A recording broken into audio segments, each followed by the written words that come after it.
Apocalipse capítulo 21, eu farei a leitura do primeiro versículo até o versículo de número 8. E aí, depois, falaremos a respeito dos versículos aqui. Acompanhem, meus amados. Apocalipse capítulo 21, do primeiro versículo até o versículo de número 8. Diz assim a palavra do Senhor: Vi novo céu e nova terra, pois o primeiro céu e a primeira terra passaram, e o mar já não existe. Vi também a cidade santa, Nova Jerusalém, que descia do céu da parte de Deus, ataviada como noiva, adornada para o seu esposo.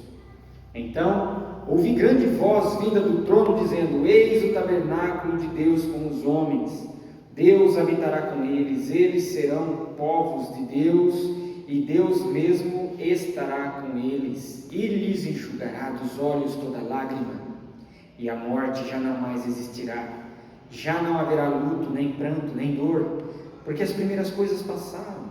E aquele que está sentado no trono disse: Eis que faço novas todas as coisas. E acrescentou: Escreve, porque estas palavras são fiéis e verdadeiras.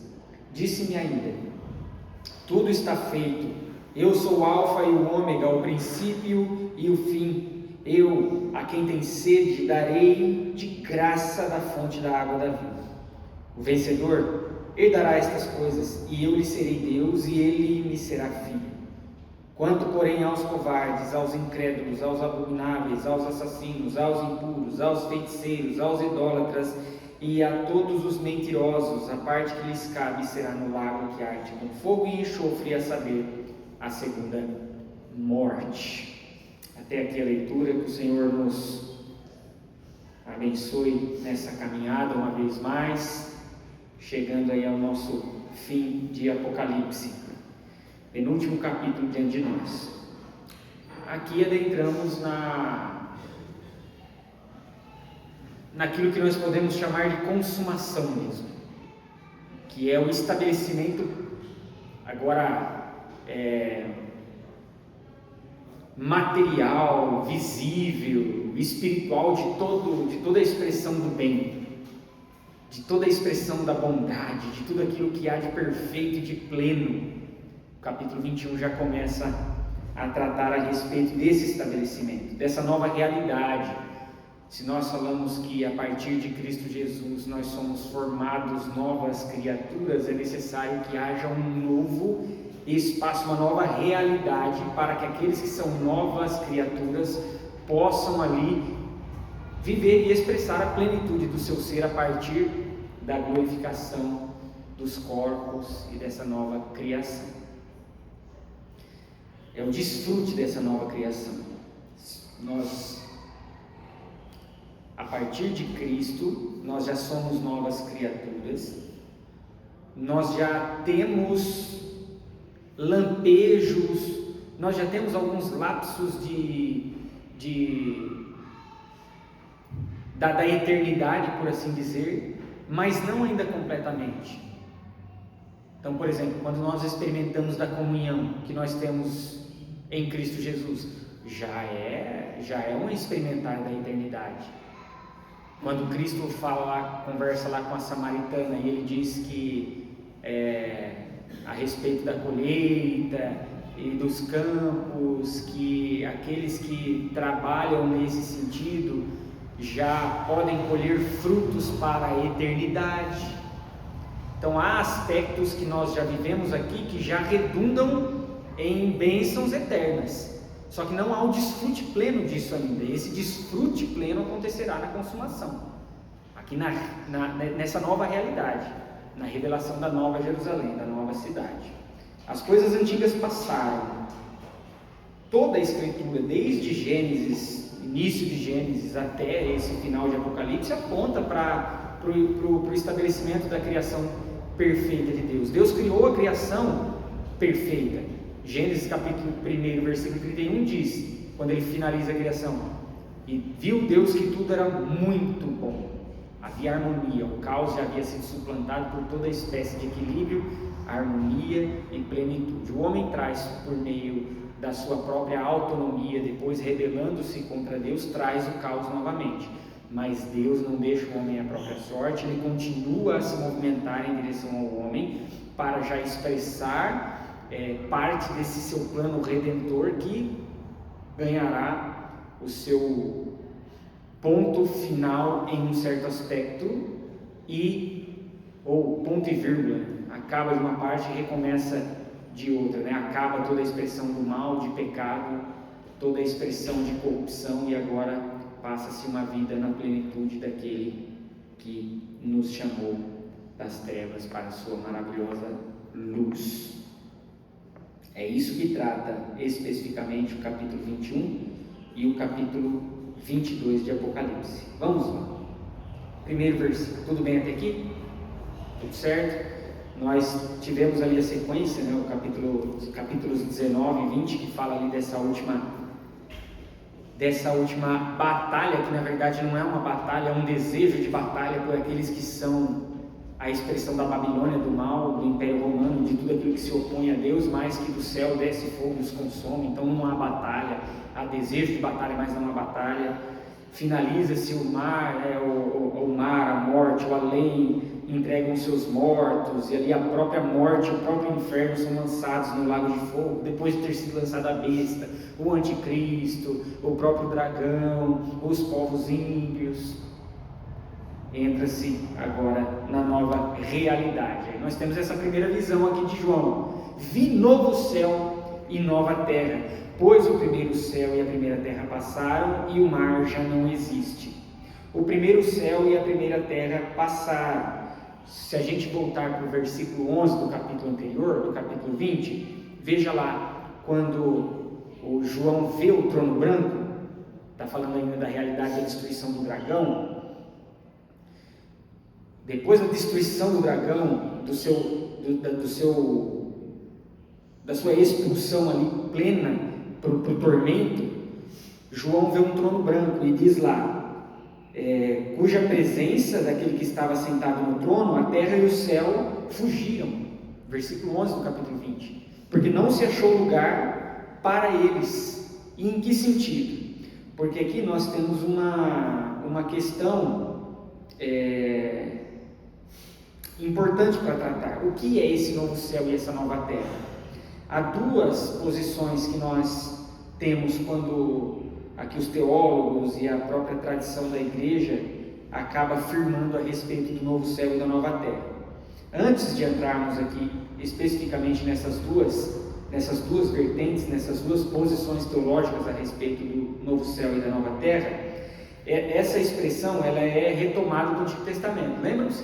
Apocalipse, o livro do Novo Testamento que mais tem alusões, citações diretas e indiretas, conexões com o Antigo Testamento, sem sombra de dúvidas.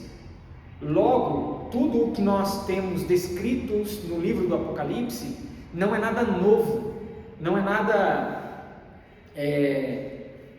que não seja do conhecimento daqueles que estão ouvindo. Por mais que os símbolos sejam por vezes estranhos a nós, são conexões, são realidades que estão firmadas fortemente no Antigo Testamento. E durante todo o livro nós fomos ali tecendo essas conexões para que ficasse muito claro para nós que não é uma, como muitos dizem, né, que é Apocalipse é um escrito simbólico que você precisa desvendar os códigos e isso e aquilo. Não.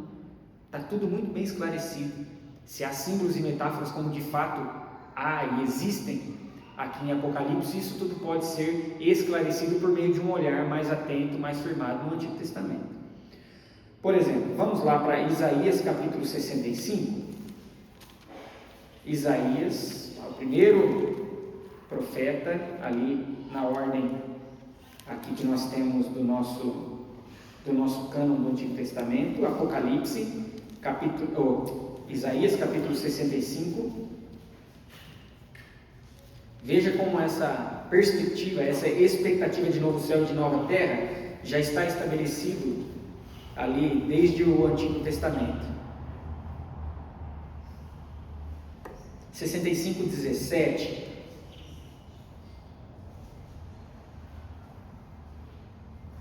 diz assim: pois eis que eu crio novos céus e nova terra, e não haverá lembrança das coisas passadas, jamais haverá memória delas. Aqui nós precisamos compreender a questão de memória e de lembrança, porque muitos vão pegar esse texto sem entender a sua composição literária e dizer que não haverá lembrança no novo céu e na nova terra. Aqui diz que não haverá lembrança do quê? Das coisas que passaram no sentido de corrupção, de não haver mais a percepção de corrupção, de mal. Não que não haverá memória e lembrança, porque veja, não faz sentido Deus promover toda uma redenção, nós entendermos a história da redenção, lá, a criação boa e perfeita de Deus, a queda do homem, e Deus indo em direção, depois Cristo Jesus descendo, e Ele renovando todas as coisas, a gente chegar lá no céu e esquecer tudo da história, da própria história que Deus estabeleceu e cuidou. Então veja que aqui quando se diz que não haverá lembrança e memória, nós vamos compreender isso quando nós entrarmos ali na perspectiva propriamente dita do novo céu e da nova terra, dessa questão de não, é como se a corrupção jamais tivesse existido. Essa será a sensação, porque de fato ela não mais habitará nesse novo céu e nessa nova terra. Mas veja como essa ideia já está lá no Antigo Testamento. Se a gente for para o capítulo 66, versículo 12, também de Isaías, você tem lá: porque assim diz o Senhor, eis que estenderei sobre ela a paz como um rio, e a glória das nações como uma torrente que transborda. Então mamareis, os braços vos trarão, e sobre os joelhos vos acalentarão. Falando da realidade dessa paz eterna, dessa felicidade eterna, aqui no caso, profetizada a Sião, mas que se revelará na nova Jerusalém. É a esperança profética aqui já declarada por Isaías. Essa realidade ela é retomada também por Pedro, por exemplo. Se a gente formos lá para a segunda epístola de Pedro, um pouquinho para trás de Apocalipse, se você voltar a Apocalipse, você tem Judas, você tem João, você terá as epístolas de Pedro. Se nós olharmos ali para a segunda epístola de Pedro, no capítulo 3, versículo 13, diz lá: nós, porém, segundo a sua promessa, esperamos novos céus e nova terra, nos quais habita justiça. Então veja que a expressão da nova terra, a expressão do novo céu, é aquela perspectiva de estabelecimento da plena justiça de Deus. A justiça que é tão esperada. A justiça de Deus, ela é a grande expectativa do povo de Deus, de que Deus o livrará do sofrimento que eles têm passado, de que Ele acabará com tudo aquilo que se coloca como opressão para contra o povo. É o estabelecimento da justiça. Pedro retoma essa ideia. Quando a gente vai, por exemplo, para Romanos também, Romanos vou deixar para ler um pouquinho depois, porque ele vai entrar ali na perspectiva das duas posições a respeito do novo céu e da nova terra.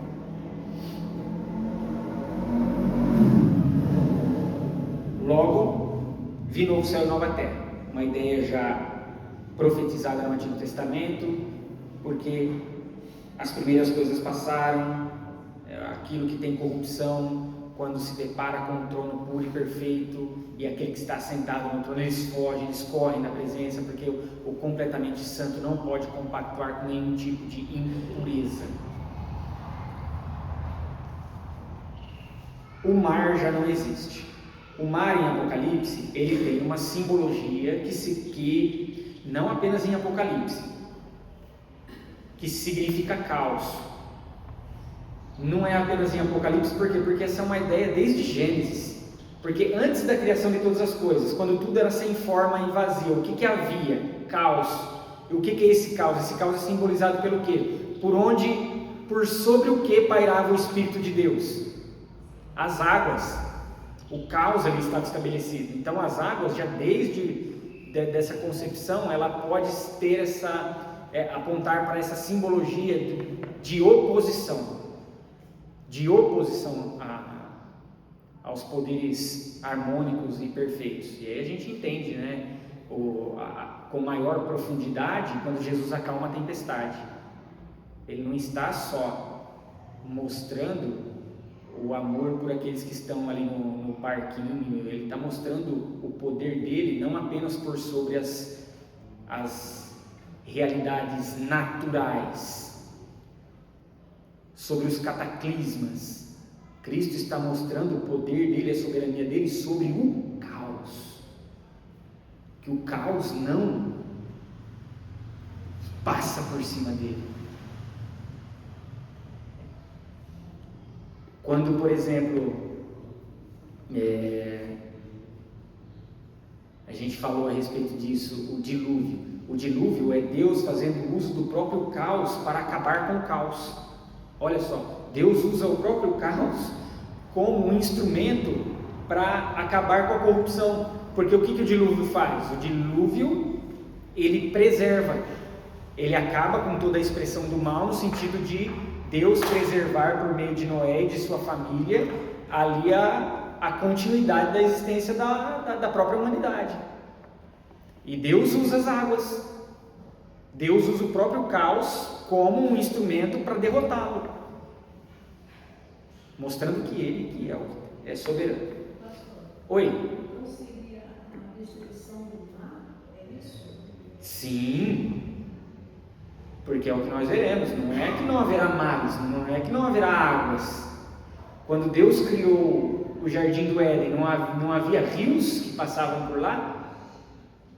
O problema não é o mar no sentido material aqui das águas que nós temos diante de nós, mas aquilo que ele representa. O mar no sentido do mal. Quando diz o mar já não mais existirá, o mal já não mais existirá. Percebe a lógica dele, vi novo céu e nova terra, pois as coisas antigas passaram. Os céus antigos passaram, a terra antiga passaram, no sentido daquilo que carregava a corrupção, e o mar já não existe. Ele está fortalecendo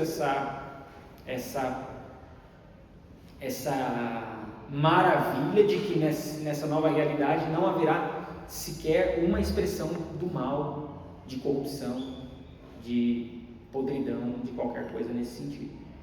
Então não é no sentido de que não haverá águas, porque pelo contrário, ele diz que aqueles que estarão com ele nessa nova realidade beberão da própria fonte da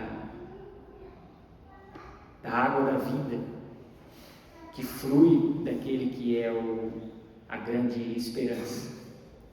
Aqui não é no sentido de águas, tá? É no sentido de caos, de mal. Porque quando a gente olha, por exemplo, lá para Apocalipse 17, olha só como que o mar é interpretado ali. Apocalipse 17, versículo 15. Quando a grande meretriz, a Babilônia, ela é revelada ali no capítulo, ou retomada no capítulo 17, ela está por cima de sobre muitas águas. Só que o que são essas muitas águas? O versículo 15 diz, falou-me ainda, as águas que vistes, onde a meretriz está assentada, são povos, multidões, nações e línguas. Aqui, no caso, os que faziam oposição, os rebeldes. Então veja como as águas, o mar, tem essa simbologia de apontar para aquilo que é oposição, que faz oposição. Ao mesmo tempo, diante do trono de Deus há um mar de cristal. Percebe como a simbologia vai apontando para o caminho de que o mar não é o mar literalmente falando, mas a destruição de toda a expressão do mal. Ele já não mais existirá, pois as coisas passaram. A respeito da nova terra e do novo céu. Então vamos lá. Há duas posições basicamente que nós temos quando nós olhamos para essa realidade do novo céu e da nova terra. Há um primeiro olhar que diz que haverá a aniquilação de tudo que existe hoje. Então isso será a natureza que nós temos diante de nós, ela será exterminada e uma nova e diferente natureza será colocada em substituição à antiga. Então a antiga será altamente aniquilada, completamente aniquilada, e outra, agora nova, será estabelecida no lugar. Nós temos esse primeiro olhar. Por exemplo, eu acredito que seja, por exemplo, a percepção majoritária do luteranismo. Eu acredito que Lutero tinha esse olhar de aniquilação de uma criação, porque ela carrega ali a corrupção, então ela será altamente exterminada, totalmente exterminada, e outra será colocada no lugar. Há um segundo olhar que vai dizer que não é uma aniquilação do antigo, mas a restauração, ou seja, é como se fosse feita ali uma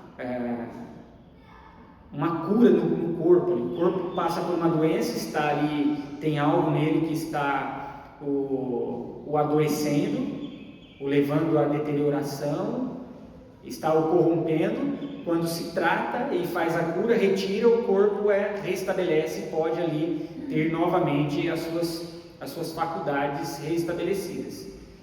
Ou seja, é o olhar da criação não como uma aniquilação, mas daquela que será redimida.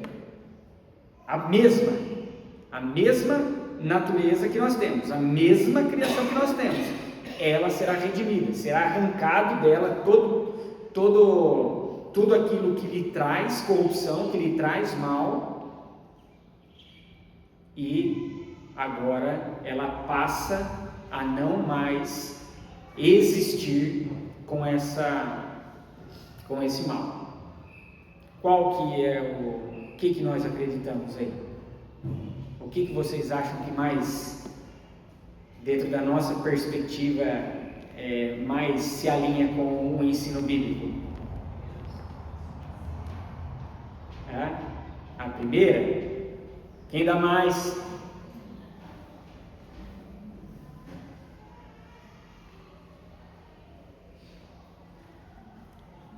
Ninguém? Não precisa ter medo de falar não, meus irmãos.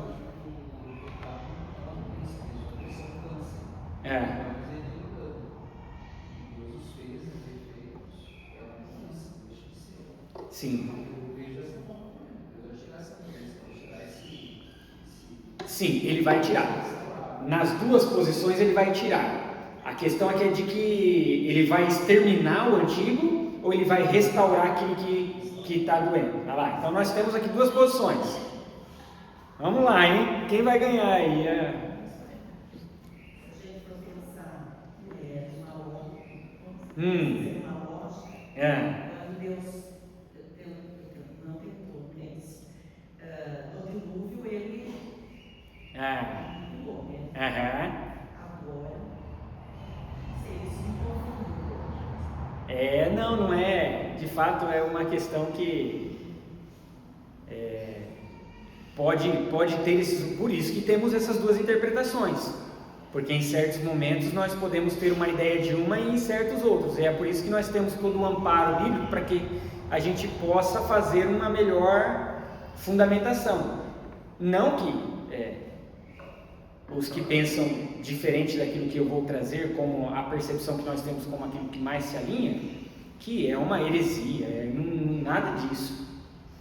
Acredito que não esteja a posição reformada que nós assumimos do olhar de novos céus e nova terra, ele está mais alinhado com a segunda perspectiva, a de redenção. E aí, por isso que eu deixei o texto de Romanos para ler depois, né? Por exemplo, voltemos lá para Romanos capítulo 8. Romanos capítulo 8, a partir do versículo 18.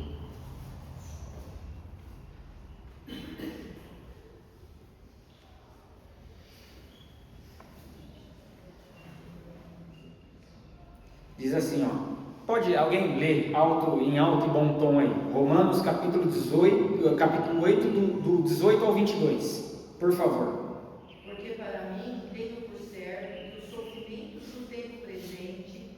não podem ser comparados com a glória a ser revelada em nós.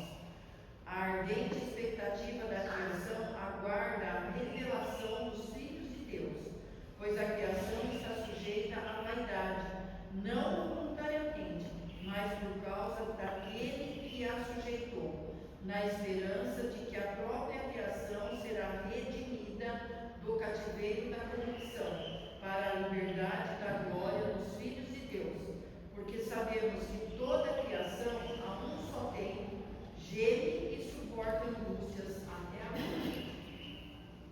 Que mais esse olhar nos leva para qual perspectiva? Da segunda. E olha o versículo 23. E não somente ela, mas também nós, que temos as primícias do Espírito, igualmente gememos no nosso íntimo, aguardando a adoção de filhos, a redenção do nosso corpo. Pode falar, autor.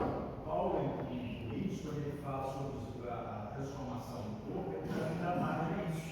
Ele diz, porque é necessário que este corpo corruptível se revista de corpo de dignidade e que o corpo mortal se revista de imortalidade. Ele vai falando sobre a transformação.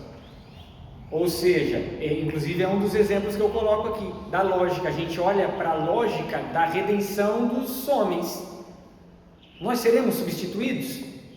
Nós seremos aniquilados e outra espécie de ser humano será colocada no lugar? Não, são os que aqui viveram e vivem. Serão renovados, restaurados. Igualmente, quando a gente olha para o versículo 20, já dou a palavra, tá, Jerônimo? Para o versículo 23 que diz que se a criação geme, igualmente nós gememos aguardando a redenção, logo ela não passará por uma aniquilação. O que passará por uma aniquilação, por assim dizer, é um mal que nela se instalou, como ali um verme lá, alguma coisa que pega um hospedeiro lá e entra, e enquanto esse trem está lá dentro, o negócio é difícil. Quando isso for arrancado de vez, ali haverá a plenitude. Pode falar, Jerônimo. Jesus na cabeça dele, deixa acontecer o primeiro corpo glorificado, vai acontecer com a gente, que já se criou o corpo glorificado, que é o primeiro, né? Isso. E nós somos o cabeça na criação. O que acontece com a cabeça vai acontecer no outro corpo. Isso. Mas é natural que a gente, em alguns momentos, alguns textos bíblicos nos levam a essa concepção, viu? De que haverá aniquilação. Por exemplo, quando a gente vê aqui novo, mas está dizendo em Apocalipse, em Pedro, que haverá novo, porque o antigo passou. E aí a gente entra, por exemplo, na questão exegética da expressão. Nós temos duas palavras que podem ser traduzidas por novo. Neo, que é conhecido, neos, né? Por exemplo, neotestamentário, Novo Testamento. Quando a gente tem um neo antes, neo alguma coisa, significa novo X. Nós temos o neos, né? Neos no grego, e nós temos o kainos. Aqui é kainos, e em Pedro também, que é novo não no sentido de completamente outro, é novo no sentido de desfrute e qualidade de natureza. Então ele intencionalmente usa outra expressão para se referir a um novo que aqui está estipulado. Não é um novo de completamente outro, mas um novo de algo que haverá um desfrute ali pleno, que antes não era percebido, que antes não poderia ser visto. Por quê? Porque havia corrupção ali. Eu faço uma relação direta com a linguagem de programação. Um programa e um vírus foi instalado. Você não vai destruir o programa, você vai refazer um mal feito. Vai retirar o vírus, vai trabalhar para que o vírus seja retirado. Uma linha ou outra você vai arrumar o código. Mas você não vai jogar no lixo tudo que você tem para fazer outro novo a partir, né? É uma boa ilustração. Mas assim, basicamente, se a gente pensar na nossa redenção, é essa que se segue. Nós não seremos aniquilados. A corrupção que há em nós será aniquilada. Por isso que o corpo volta ao pó de onde veio, e aí na ressurreição, na última ressurreição, o nosso espírito que já está em Deus, já desfrutando de parte dessa plenitude, encontrará com o seu corpo, e ali um corpo glorificado, revestido de toda incorruptibilidade. Primeira epístola de Paulo aos Coríntios, doutor? Primeira epístola de Paulo aos Coríntios, que Paulo fala de toda essa transformação pela qual passa o corpo, e ali então o desfrute pleno dessa nova realidade. Porque 1 Coríntios, primeira epístola de Paulo aos Coríntios, capítulo 15.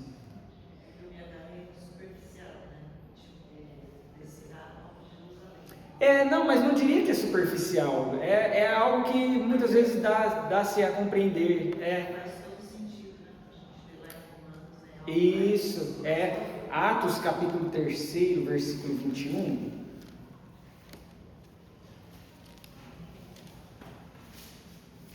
Atos capítulo 3, versículo 21, na pregação de Pedro, vai chegar um momento que ele vai dizer assim, versículos 19 e 21. Arrependei-vos, pois, e convertei-vos para serem cancelados os vossos pecados, a fim de que da presença do Senhor venham tempos de refrigério, e que envie Ele o Cristo, que já foi designado Jesus, o qual é necessário que o céu receba até os tempos da restauração de todas as coisas, de que Deus falou por boca dos seus santos profetas desde a antiguidade. Então essa ideia de restaurar, e aí pega, por exemplo, o que é restauração? Quando a gente vai restaurar ali uma casa, sei lá, tem ali eu assistia tempos atrás um programa da Discovery que chamava Mestres da Restauração, que eles pegavam uma antiguidade, eles restauravam, eles não descartam aquilo, porque o valor está na antiguidade, eles restaurando aquilo ainda traz a plenitude do valor daquilo. Pastor, e nessa restauração, eles não há modificação, apenas a limpeza daquilo que é. Não há modificação. Eu coloquei aqui uma citação de uma obra de um professor meu, João Leonel, que ele diz o seguinte na obra Apocalipse para hoje, abre aspas: serão a mesma terra e céu, mas agora revestidos de eternidade, sem as marcas do pecado que os corromperam por culpa dos seres humanos. Habitaremos no mesmo velho e bom planeta que Deus criou para o nosso regozijo. Todas as coisas belas da criação, que hoje são afetadas pelo pecado, serão redimidas e desfrutaremos dela como Adão e Eva no princípio. Fecha aspas. É a mesma, aqui onde nós vivemos. Por isso que descerá do céu, ataviada como noiva, essa nova Jerusalém, que a gente perceberá o que é essa nova Jerusalém também dentro da simbologia de Apocalipse. Quando mais para trás em Apocalipse diz que um grupo será vestido de linho finíssimo, a quem se refere? Que grupo é esse que é revestido de linho finíssimo para receber o noivo? A igreja. E a Nova Jerusalém está descendo como o quê? Está descendo ataviada, como noiva. Então faz alusão a esse povo novo, em sentido de restaurado. Não é pura e simplesmente um espaço geográfico, mas pessoas. A Nova Jerusalém é composta por pessoas, um povo, ou povos, né? Porque quando a gente vai para Apocalipse, e isso é importante, às vezes a gente deixa passar, quando diz lá, no versículo 3 do capítulo 21, diz, eles serão, não é povo, eles serão povos, porque expande a ideia de que nações, tribos, línguas se achegarão, e não apenas o povo da promessa, por exemplo, no Antigo Testamento, Israel. São povos que serão a composição do novo Israel, da nova Jerusalém.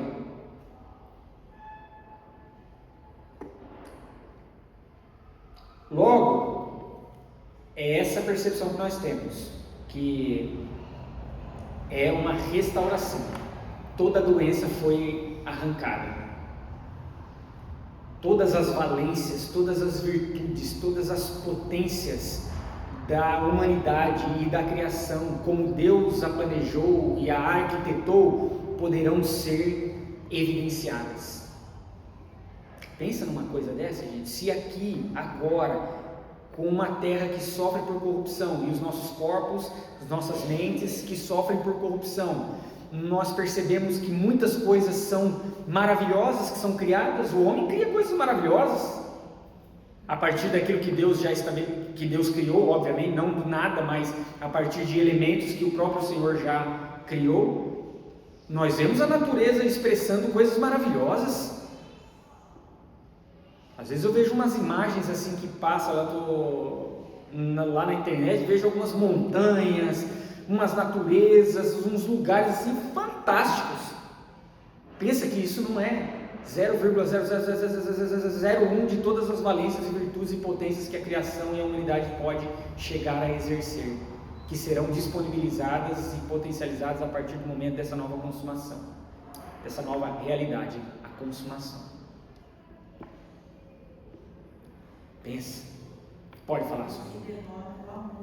Ele poderia simplesmente fulminar, exterminar mesmo, e fazer nova todas as coisas, mesmo no sentido de, esses aqui não serviram? Por que aí a gente fala, mas o dilúvio ele exterminou? Não, ele preservou, porque a gente olha para Noé e sua família, porque se ele quisesse começar tudo diferentemente novo, exterminaria Noé e sua família, porque a gente vê que eles são retos e prudentes, mas não perfeitos, porque Noé depois do dilúvio ele vai chapar o coco lá, né? Então não é perfeição, não é retidão no sentido de perfeição, é retidão no sentido de que ele fazia parte daquela herança, daquela semente da mulher e não da serpente, Gênesis 3,15. Então Deus preserva por meio dele. Se a intenção de Deus era destruir e fazer completamente outro, não teria por que ele redimir nada e restaurar nada nesse sentido. Jerônimo? Viaja aí, leva a gente para viagem junto. Porque eu vejo assim, todos esses planetas, esses universos que existem, criados, eu vejo que todos eles estão vagando. Eu não vejo que Deus fez planeta ficar parado. Todos esses planetas que existem, eles não estão parados. Eu acho que eles estão vagando. Não há uma aleatoriedade, não foi criado para nada, né? Eu acho que está lá improdutivo, mas eu acho que está vagando. E assim, esse é um olhar, não é uma viagem, porque quando na Bíblia nós temos terra e céu, não é apenas aqui a nossa realidade. Quando nós temos a expressão terra e céu, refere-se ao cosmos, à universalidade, espacialidade de toda a criação, tudo aquilo que a gente vê e não vê, tudo aquilo que Deus criou e formou, isso é terra e céu. É para além daquilo que os nossos olhos podem ver. Então não é uma viagem, mas pode ser. A gente vai viajar para esses lugares, né? Pensa. E aí, Soninha? Eu sou muito interesse, tá? Mas Deus recebendo nenhum dos planos do Senhor poderão ser frustrados. Isso é importante. Os planos que Deus concedeu foi a criação. Isso é importante, por quê? Porque se Deus tivesse que destruir aquilo que Ele criou para fazer diferentemente todas as coisas, uma novidade diferente, Satanás teria alcançado seu êxito. Deus não pode ser frustrado. Não. Aquilo que inicia-se em um jardim continua na nova cidade, ou seja, o plano de Deus não foi frustrado, chegará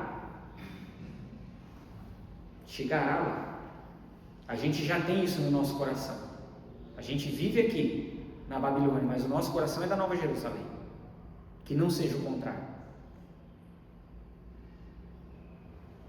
Nós vivemos aqui com o coração e a mente da Nova Jerusalém, porque nós somos novas criaturas. Mas o desfrute dessa nova realidade acontecerá apenas no final de todos os tempos, na consumação de todos os tempos, mas chegará. E aí é o que ele diz aqui, ó, escreve, porque estas palavras são fiéis e verdadeiras. Oi. Em relação ao dilúvio, a família foi preservada, mas a corrupção continuou do mesmo jeito. Então houve uma falha no plano, por isso ele não estava bem na minha cabeça. É que assim, posso? Pode, claro. Todos, por mais que tenha sido preservado, não significa que o pecado não está dentro. Todos nós somos feitos do pecado, gerados do pecado, o pecado vive em nós. Não significa porque eles eram retos, eles foram escolhidos por Deus para continuar, que o pecado não está com eles. Então, em algum momento, está lá. É isso. Mas é uma boa pergunta, viu, Ruth? É uma boa pergunta. Deixa eu ver se eu consigo elucidar isso para você de uma forma inteligível. Quando nós olhamos para a revelação de Deus, ele progressivamente vai se mostrando e vai revelando-se à humanidade. Essa revelação progressiva, ela alcança o seu clímax em Cristo Jesus. Então, ao longo da revelação bíblica, a gente vai percebendo aspectos do ser de Deus e de como ele trata a sua criação e de como ele vai apontando para a sua redenção. Por que volta a haver o pecado depois de Noé? Porque a natureza, a criação, o próprio ser humano não foi redimido completamente. Mas Deus já mostrou o caminho que ele estava apontando. Que ele não suporta o mal. E quando a gente olha para Gênesis, nós temos duas sementes definidas ali. A semente da mulher e a semente da serpente. Então sempre a gente vai olhar por essa perspectiva. A herança do mal e a herança do bem, por assim dizer. Que é um bem envolvido ainda numa realidade de confusão. Bem no sentido de que Deus vai trabalhando por meio dessa geração, dessa herança, dessa semente. O que no dilúvio nós temos? Nós temos no dilúvio uma apresentação de que Deus não vai exterminar todas as coisas, mas que Deus, num determinado tempo, ele redimirá todas as coisas de maneira plena. E aquilo já foi apontado, ainda não na sua plenitude. Mas em Noé nós já temos o indício de que Deus ama a sua criação, não a destruirá, mas por sua soberana ação e poder, ele continuará ao lado dela. Então é para essa realidade que aponta Noé. Porque se não fosse a preservação, ele tinha matado tudo, tinha destruído tudo, tinha acabado com tudo. Não fazia sentido ele propor uma família, escolher uma família para que por meio dela as coisas voltassem a se proliferar e a multiplicar. Logo, nós vamos olhando para essa forma progressiva de Deus mostrar a sua revelação. E o que basicamente ele mostra no dilúvio? Que ele preservará a sua criação. E Noé aponta para Cristo. Ele é um tipo de Cristo.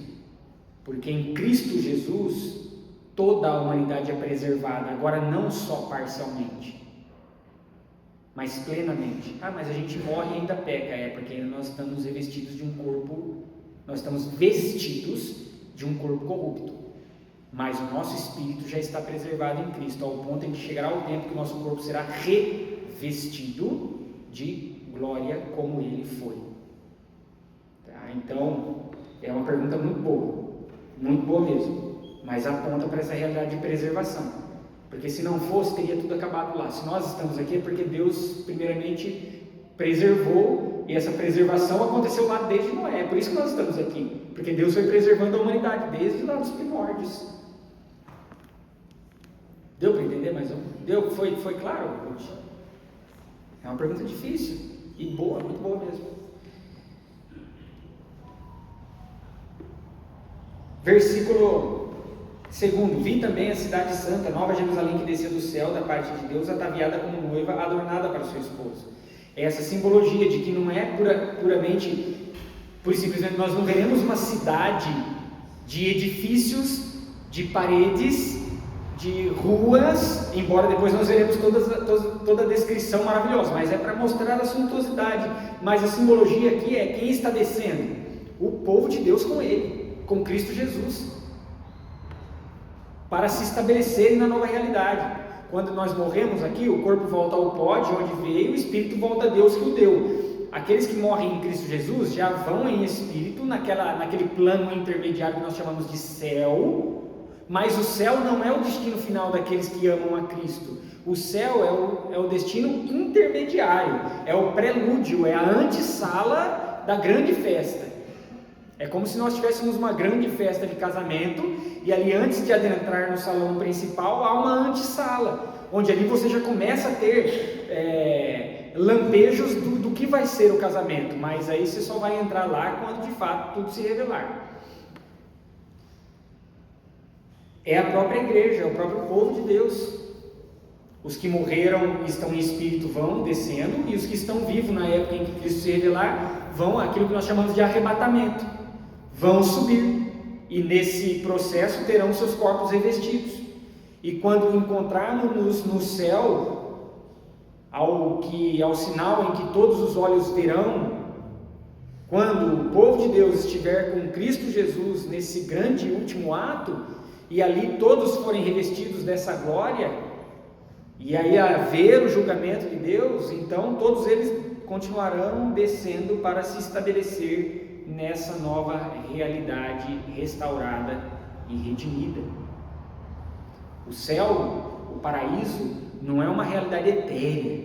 Eu já disse isso, que nós seremos espíritos pura e simplesmente, porque se nós formos espíritos pura e simplesmente não seremos humanos. Porque o humano o é porque é corpo e espírito. Não seremos fumacinhas nos céus andando pelas nuvens com uma pastinha de cântico, louvando o tempo inteiro, no sentido de cantando o tempo inteiro. A gente louvará o tempo inteiro e adorará o tempo inteiro em todos os afazeres que nós fazemos, como hoje é real isso. Nós adoramos a Deus não quando estamos aqui pura e simplesmente cantando aí, nós adoramos a Deus quando nós estamos no nosso trabalho, quando nós estamos estudando, se nós fazemos com excelência, se nós somos bons no que nós fazemos e nos esforçamos para isso, nós glorificamos a Deus. Por isso que devemos ser bons alunos, por isso que devemos ser bons profissionais, por isso que devemos ser bons chefes generosos, funcionários, honestos, submissos, no sentido de observar aquilo que está sendo estipulado. A régua é alta. Às vezes a gente forjou-se aquela imagem daquilo que é realizado para Deus, pode ser feito de qualquer jeito, porque é para Deus e Deus vai receber. Não é, se é para Deus aí que o negócio tem que ter excelência. Se é para Deus aí que tem que ser bom.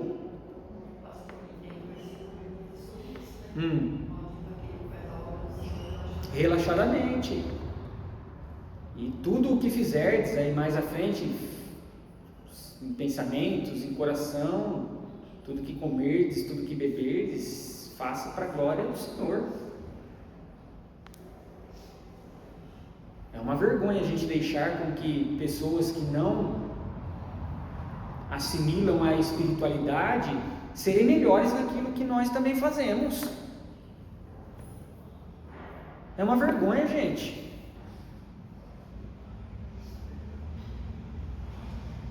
Ao menos no esforço.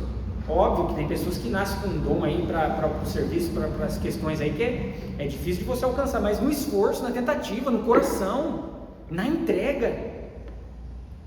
A questão é o coração. Eu faço aquilo relaxadamente de coração, ou o que eu faço com uma entrega e com o desejo de ser o melhor naquilo que eu faço, ainda que eu não seja o melhor humanamente falando. Melhor que eu não posso ser. Exatamente, com a entrega. Se a gente faz aquilo como se para o próprio Cristo.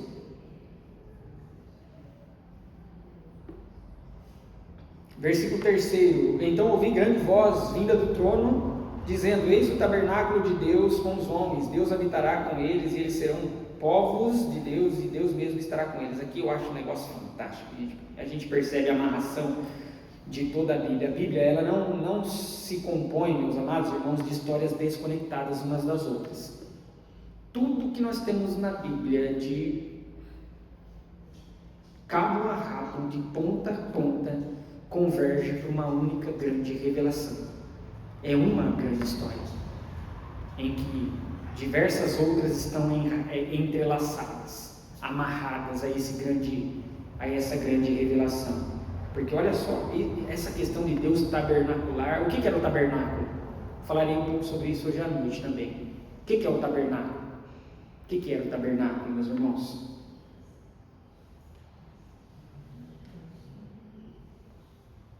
Vocês se lembram?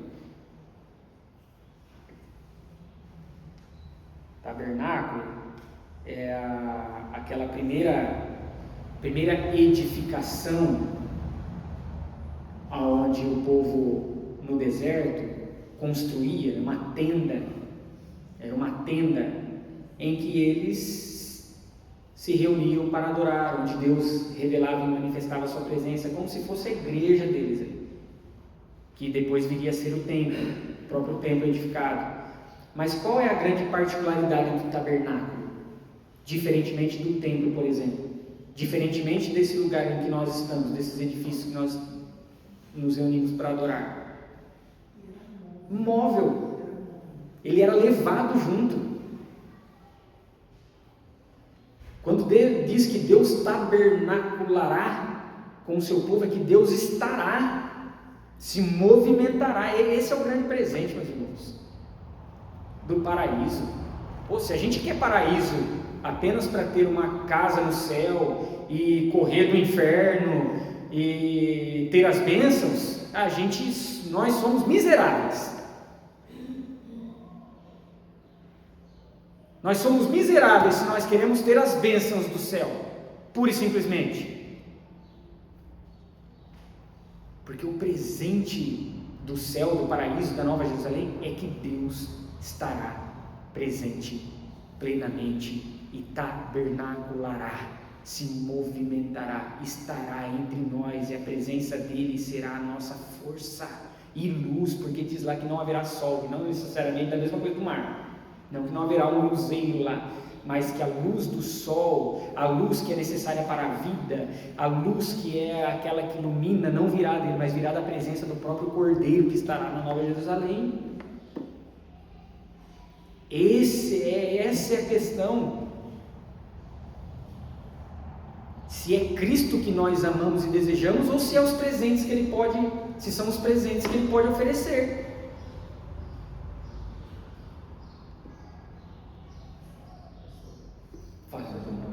Claro, com toda certeza.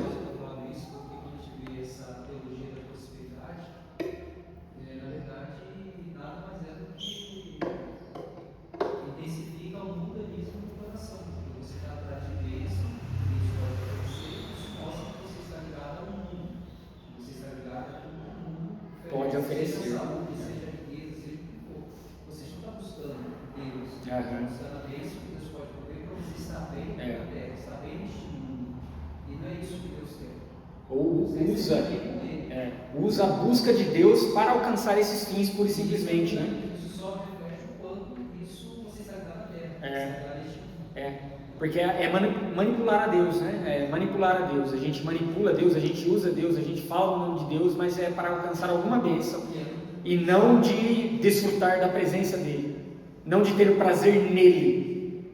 E mesmo que você receba, isso vai acabar.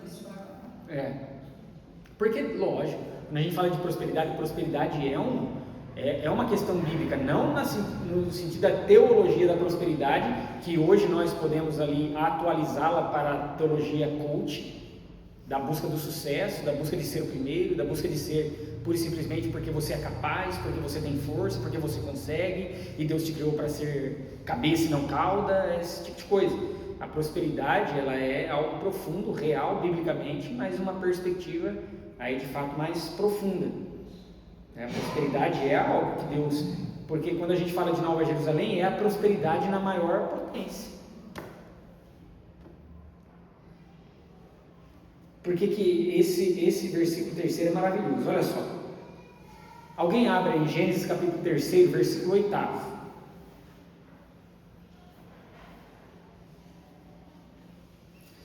Uma pessoa abre em Gênesis capítulo 3, versículo 8. Outra abra em Levítico 26, Levítico 26, 11 e 12.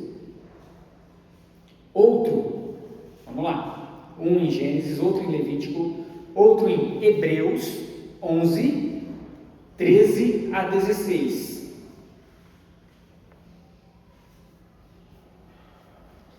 Podem ler na ordem em que eu direcionei, meus irmãos, por gentileza. Quando ouviram a voz do Senhor, Deus, que andava no jardim na direção do dia, esconderam-se da presença do Senhor Deus. O homem e sua mulher, por entre as árvores do jardim. Deus fazia o quê? Andava no jardim. Deus fazia o quê? Andava no jardim. Como? Não me pergunte, irmãos. O texto está dizendo que ele andava no jardim. O que isso significa? Ele tabernaculava, ele se movimentava, ele estava entre eles. Vamos lá. A realidade da queda. Aí a gente vai entender o que a queda rompe com isso. Para a gente ver como que a Bíblia está conectada de maneira linda, meus irmãos. Levíticos 26.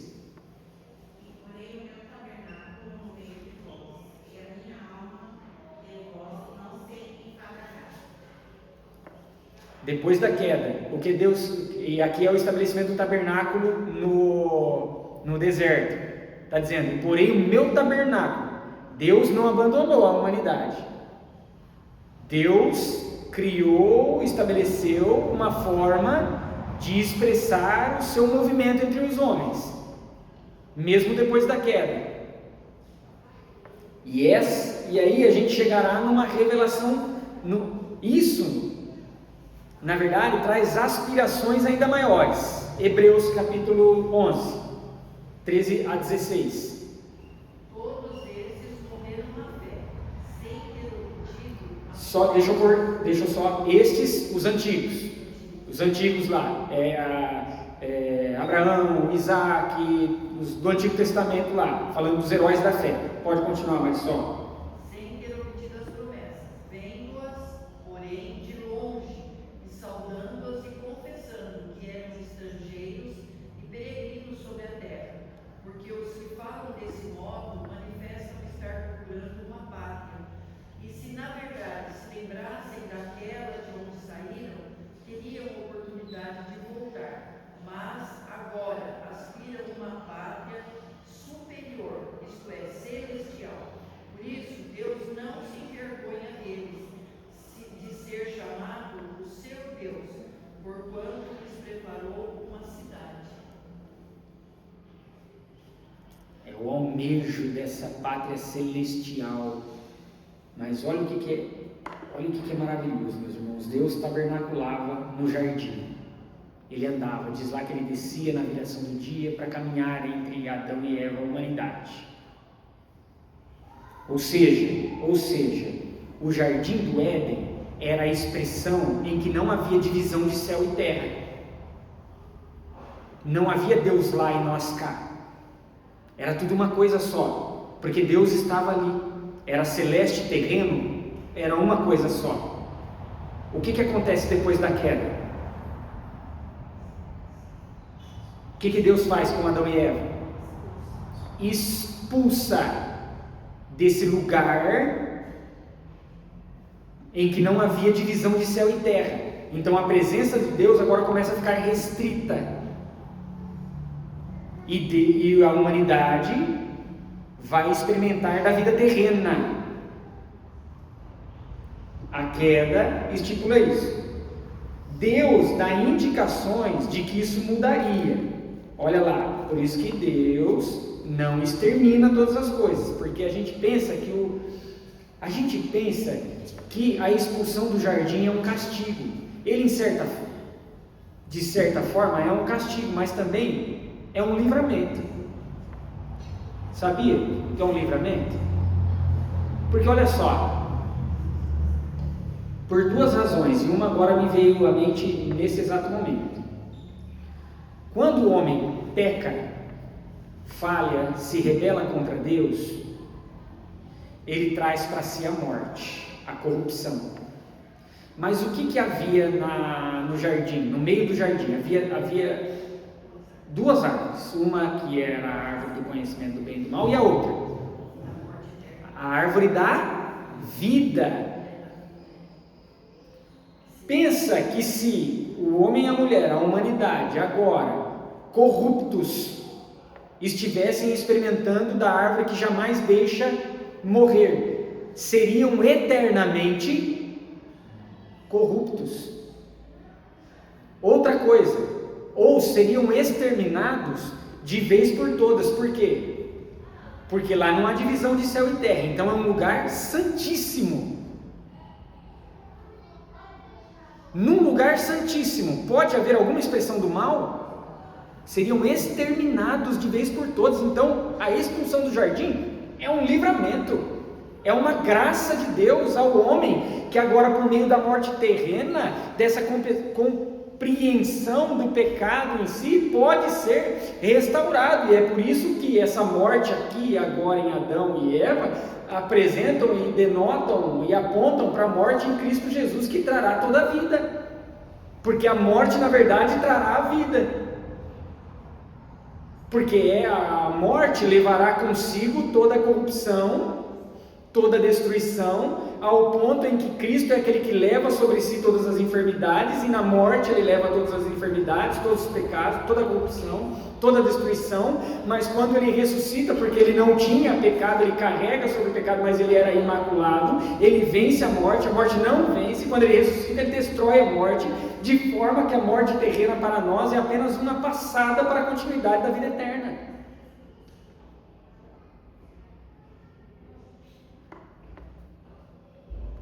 Deus tabernaculava no jardim, não havia separação. Depois da queda, há a separação. Agora há o lugar de Deus, o céu, e agora há o lugar da humanidade, a terra. Vai ficando com isso aí na cabeça. Embora Deus já desse indícios de que isso não permaneceria assim, porque Ele é o Senhor de toda a criação e nada frustra os seus planos. Gênesis capítulo 28, versículo 12, a respeito do sonho de Jacó, diz assim, e sonhou: eis posta na terra uma escada cujo topo atingia o céu, e os anjos de Deus subiam e desciam por sobre ela. Qual é o indício aqui? Se há uma separação, há uma barreira colocada entre o céu e a terra, Deus está lá e nós estamos aqui, o que esse sonho aponta? Que haverá um acesso. Jacó está sonhando, haverá um acesso, uma escada posta do céu à terra, em que anjos sobem e descem. Vai para Marcos capítulo 1, versículo 10. Não, João, deixa eu verificar se é João 1,51, Marcos é depois. João 1,51, deixa eu confirmar aqui. Acredito que seja esse texto.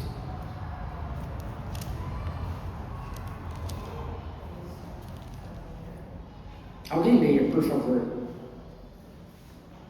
E acrescentou: em verdade eu vos digo que vereis o céu aberto e os anjos de Deus subindo e descendo sobre o Filho do Homem. Jesus está falando aqui para Natanael, encontro de Natanael, onde ele diz, Natanael, quando ele é apresentado ali, Filipe apresenta Jesus a Natanael, ele diz, ele vem de Nazaré, o que pode vir de bom de Nazaré? Aí Jesus fala, vejo diante de mim um justo israelita. É isso, né? Em verdade, eis um verdadeiro israelita em quem não há dor. Perguntou-lhe Natanael, de onde me conhece? Respondeu Jesus, antes de Filipe te chamar, eu te vi quando estavas debaixo da figueira.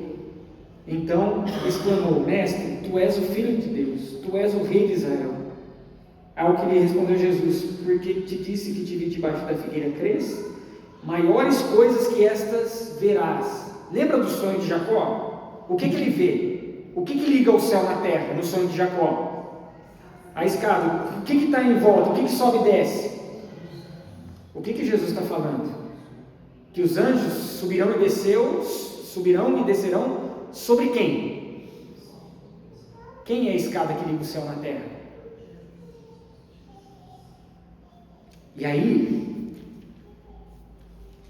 a gente vai para Marcos, capítulo 1. No batismo de Jesus. Às vezes a gente não percebe isso aqui, meus irmãos, porque está a tradução, às vezes não consegue expressar a força que a palavra requer. Por exemplo, quando a gente olha para o idioma que foi escrito, no caso aqui o grego diz lá assim, no versículo 10: logo ao sair da água, é o batismo de Jesus, tá? Logo ao sair da água, vi os céus rasgarem-se e o Espírito descendo como pomba sobre ele. Aqui rasgarem-se, irmãos, alguns vão dizer que Marcos tem um linguajar muito mais chucro, mais não tão bonito e belo, porque o que ele diz aqui? Rasgarem-se é ser arrebentado, é ser destruído, é ser estraçalhado. No ato do batismo de Jesus, quando o Espírito vem, o que acontece para que o Espírito venha e potencialize, para que Cristo exerça o seu ministério? Os céus são estraçalhados, no sentido de que foi quebrada, foi estraçalhada a barreira que separava o céu da terra, e agora em Cristo Jesus, e é por isso que ele ora, quando ele vai lá na oração dominical, Mateus capítulo 6, a partir do versículo 9, Senhor, que seja feita a tua vontade, assim na terra como no céu, porque a barreira foi quebrada, e agora o céu acessa a terra.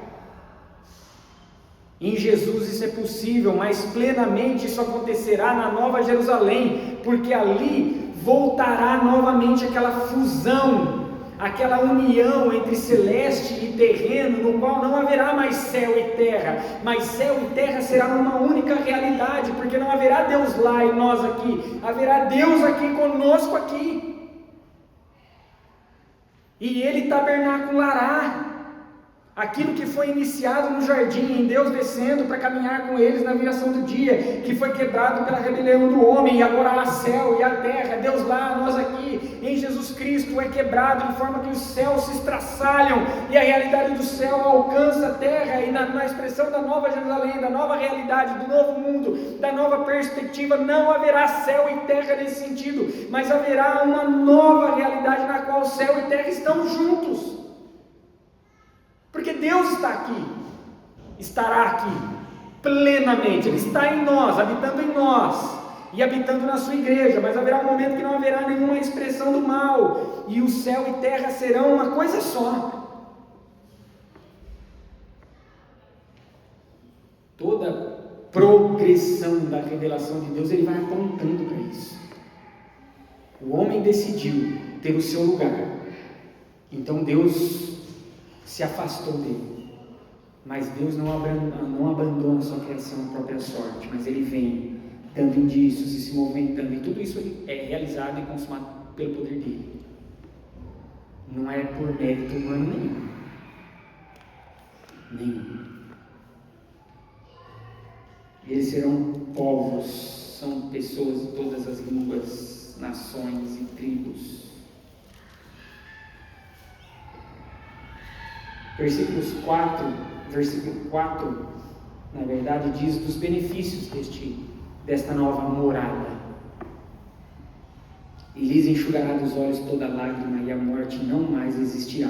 Morte e mar, veja, o mar não existirá, a morte não existirá, a expressão do mal não existirá. Já não haverá luto, nem pranto, nem dor, porque as primeiras coisas passaram. Se a gente chora hoje de tristeza, meus irmãos, se a gente sofre o luto da perda de alguém amado, se a gente tem a corrupção do corpo, se isso traz sofrimento, se traz dor, tudo isso tem um tempo determinado. O fim disso tudo já está decretado, porque na nova realidade não haverá dor, choro, lamento, pranto, saudade.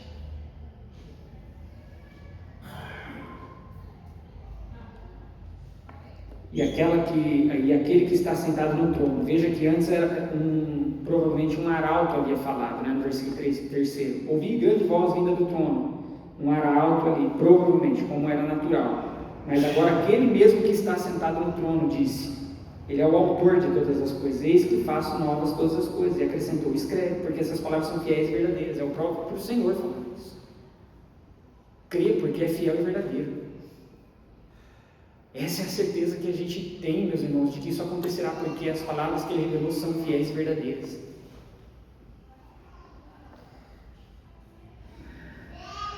E ele é o autor disso tudo. E ele diz, tudo está feito. Tudo está feito é uma potencialização daquilo que a gente vê, por exemplo, Cristo na cruz declarando, está consumado. Quando ele diz está feito, é que são concretizações de atos. Então, quando a gente olha para João capítulo 19, no ato da crucificação de Cristo Jesus, quando ele diz está consumado, ele está declarando a vitória dele sobre o mal. A vitória dele já está decretada. Então, foi a concretização de um ato. Então, ele venceu o mal, a morte e o pecado. Apocalipse 16, versículo 7, versículo 17, diz assim, então derramou o sétimo anjo a sua taça pelo ar e saiu grande voz do santuário do trono dizendo, feito está. Então, se por um lado Cristo Jesus já decreta a vitória dele sobre o mal, aqui em Apocalipse já está falando de um outro decreto de que o mal será exterminado de vez por todas, e nós temos a concretização final disso, quando aquele que está sentado no trono diz, está feito, porque ele é o alfa e o ômega, o princípio e o fim, ainda que pareça que as coisas fujam ao controle e à soberania de Deus, não fogem. Deus está para além além do início e além do fim. Deus está fora dessa concepção de tempo cronológico que nós temos. Deus não tem fim, Deus não tem início, Deus é. Deus é. Ele é eterno. Nada na história foge ao seu domínio soberano e à sua graça. Nada foge dos seus planos. Nada, meus irmãos. Nada, absolutamente nada. Ainda que pareça que o mal possa vencer, ele não vence. E aí vem para a gente fechar os versículos 7 e 8. 7 e 8 diz, o vencedor. No finalzinho do 6 diz, quem tem sede darei de graça da fonte da água da vida. Já é Cristo diz isso, por exemplo,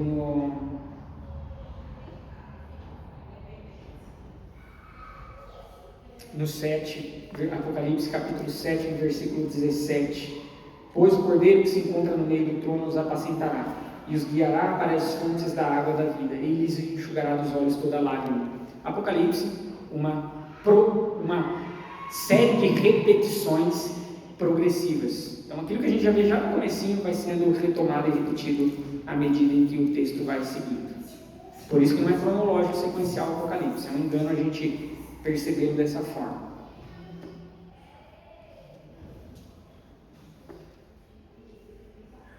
O vencedor herdará estas coisas. Faz referência lá quando a revelação das 7 cartas às 7 igrejas, no início de Apocalipse, tem lá sempre no finalzinho, e ao vencedor darei, e ao vencedor darei, e ao vencedor darei, e ao vencedor darei. É aqueles que perseveram frente às seduções do Império Romano, da Babilônia, de toda a sedução que seduz antes, agora e continuará seduzindo até Cristo voltar. É perseverar e não se deixar levar por isso, o vencedor. E aí tem um contraste.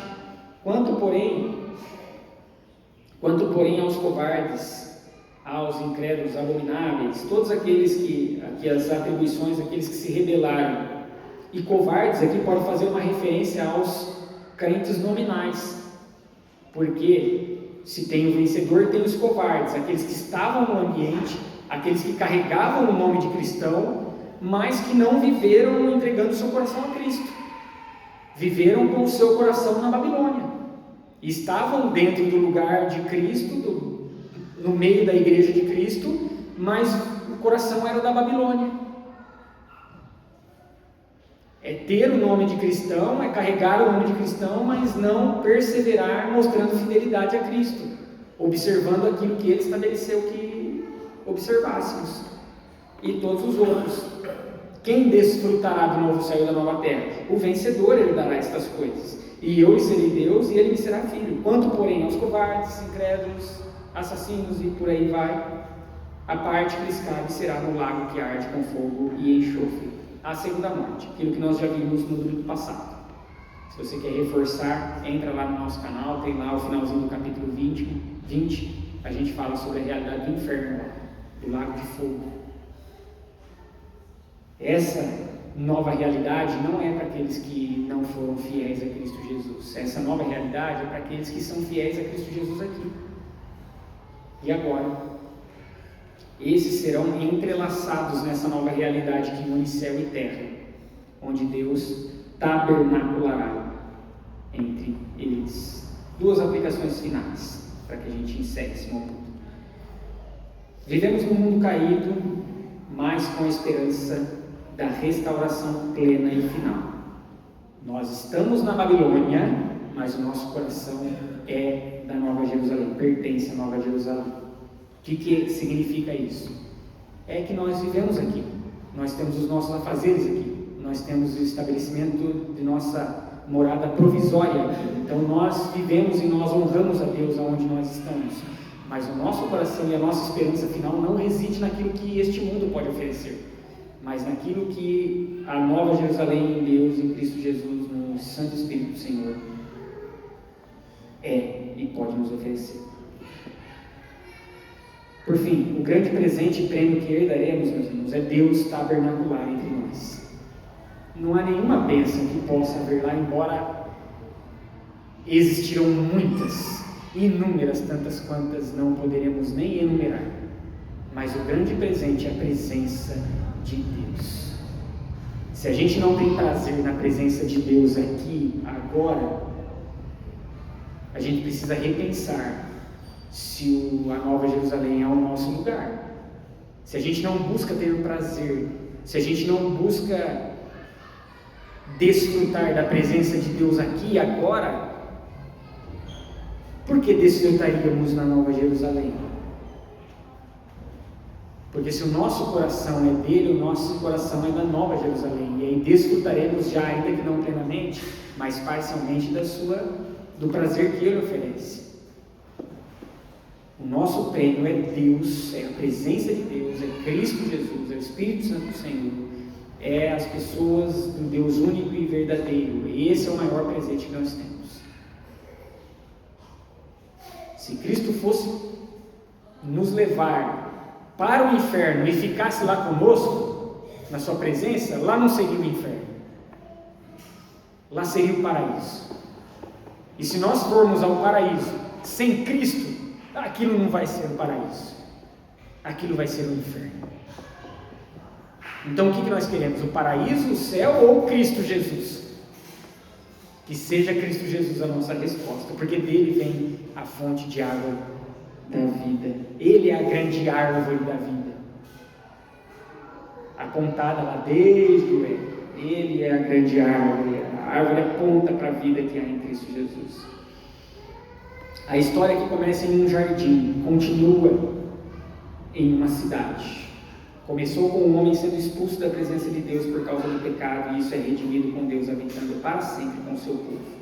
Tudo aquilo que hoje produz lágrimas, dor, sofrimento, saudade, será removido definitivamente. O mal não tem a última palavra, mas o estabelecimento do bem já está decretado. Cristo já venceu, por isso a exortação a nós permanece. Perseveremos, meus amados. Perseveremos, porque aqueles que vencem em Cristo Jesus, e Cristo é aquele que dá tanto o querer, que dá força tanto para o querer quanto para o realizar. Aqueles que vencem nele herdarão todas as coisas. O futuro do povo de Deus não é a derrota, mas é a Nova Jerusalém. Não é a morte, mas é a vida. Não é abandono, mas é o acolhimento e a presença eterna e plena do nosso Senhor. Louvado seja Deus, meus amados. Vou desligar aqui, depois eu abro para que vocês possam